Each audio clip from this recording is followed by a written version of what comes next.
Today is Ellie's cousin's wedding. We are all over here at the family's house so we can do all the traditional things.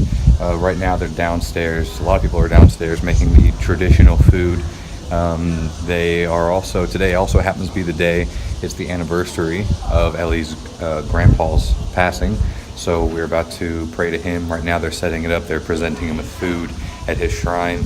And when the whole family gets back, they're gonna all pray to him for a while, make sure he gets plenty to eat, all that stuff. And then we'll move on to the wedding preparations.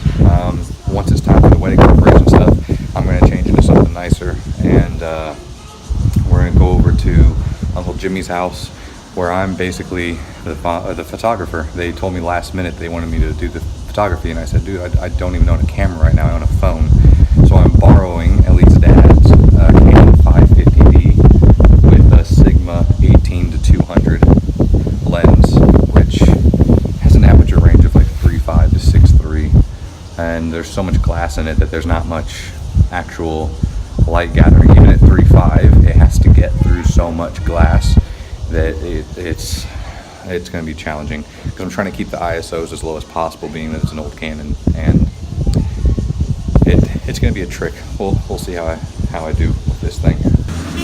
We live right over there, and then here's the house that Ellie's cousins just built, and they live there. And then here's the container house that her aunts just built. That's like their little vacation house to stay in when they're visiting Taichung.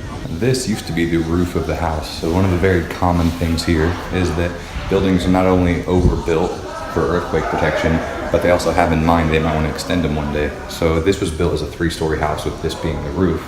But what they've done in this house, which is a very common thing to do, is then they built up on top of that this new additional 4th floor, which is where the shrine is at, and then access to the other roofs.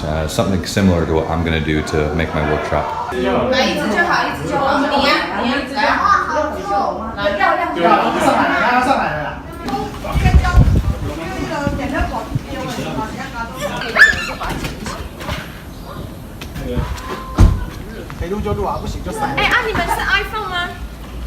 Okay, it's the first time I've had a break.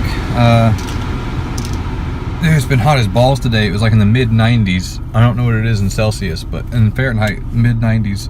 And we were up in the mountains in the sun. Old traditional house, that was pretty cool. This wedding must be blessed, because the very last part of the ceremony at the bride's house, like right as the bride is finally leaving with the groom, is the bride's mom takes a bowl of water and throws it at the SUV, kind of like, you know, out you go, that sort of thing. That's the last thing that has to happen. And I got that shot, and after I took that shot, battery died. Like, oh, like meant to be or something. But I finally took off my tie, rolled the sleeves up, sat down, had some coffee to try refuel a little bit, and now we're about to head to the restaurant.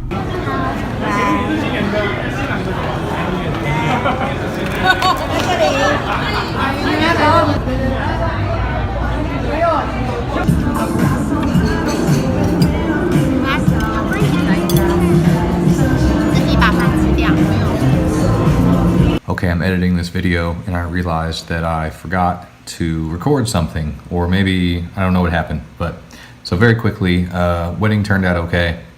I mean, the wedding was good. The photography, I wasn't very happy with it, just because there were too many challenges to overcome. You know, one lens, it was a pretty shitty lens, very old camera, very limited in what it could do. I didn't have any sort of external lighting. I had no flash, no nothing. I told myself I was not gonna shoot above 400 ISO, but with that lens, that was basically impossible unless we were out in the bright sunlight. I actually then adjusted it and said, okay, in very rare conditions, I'll go up to 1600 ISO. And there were several times when even that was not enough. Very dark inside the restaurant, especially during some of the ceremony stuff. So there are multiple shots in here. I ended up having to shoot at 3200 ISO on that old Canon 550D, and I just tried to do my best to work with it in post. So I'm gonna go ahead and just show you a few of the shots from the wedding, kind of from the beginning to the end, a few of the ones that I liked the way they turned out. You will of course see noise in some of the photos. You'll see some color fall off where the ISO was high and I was trying to recover things. It is what it is, but this is the result of trying to use a Canon 550D, a T2i, and a Sigma 18-200, like basically kit lens, to shoot a wedding. And this is what I was able to do with it, so check it out.